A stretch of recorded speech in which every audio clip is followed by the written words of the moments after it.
Snow fell like soft stardust over outpost Helios 7, a human research station on the frozen moon of Kharos. This moon was infamous for one thing: its deadly winters. Temperatures here could freeze exposed metal in seconds, and storms could wipe out landing pads overnight. But humans, being humans, decided to stay. Inside the station's dome, you could hear laughter. A small clouder of orange kittens was tumbling through artificial snow, skidding and pouncing with pure, clumsy joy. These kittens were the unofficial mascots of the outpost, rescued strays from Earth.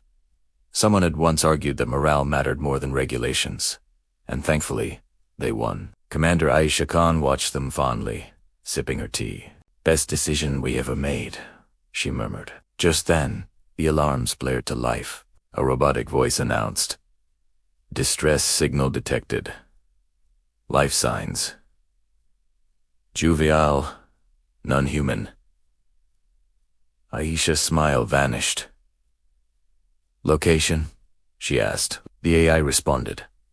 "Sectori Sarabine, 3 life forms. Small. Likely. Alien cubs."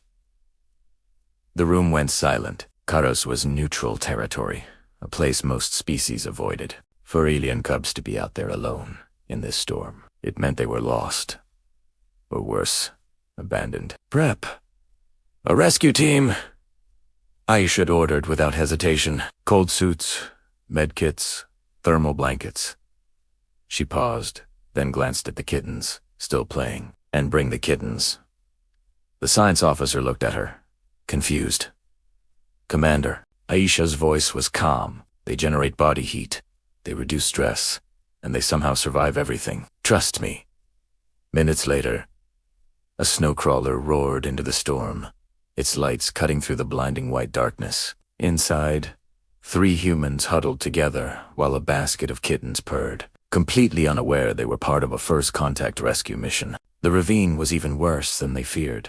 Wind howled like a monster, and ice shards slashed through the air. The scanner beeped urgently as the team carefully made their way down. There, shouted Engineer Lopez. Curled beneath a half-frozen ledge were 3 small alien cubs. They were no taller than human toddlers, covered in soft blue-gray fur with wide, glowing eyes. They trembled violently from the cold. One cub lifted its head weakly and let out a frightened chirp. The humans froze, unsure what to do next. Then, something incredible happened. One kitten jumped from its basket.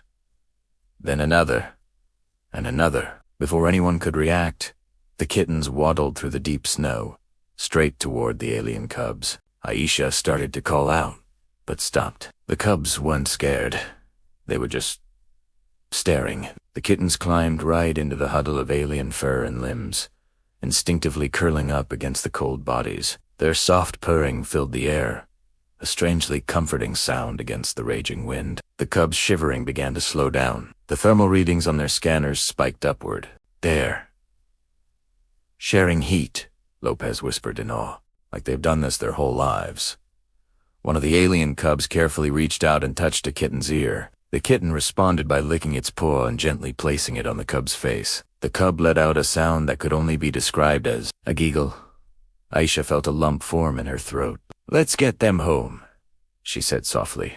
Back at the station, medics worked quickly. The alien cubs were wrapped in thermal blankets and fed nutrient gel. The kittens refused to leave their side, sleeping in a fuzzy, purring pile that confused every xenobiologist on the outpost. Hours later, a sleek Varelian rescue ship arrived. The adult Varelians rushed inside, their bodies glowing with signals of concern, and then they stopped.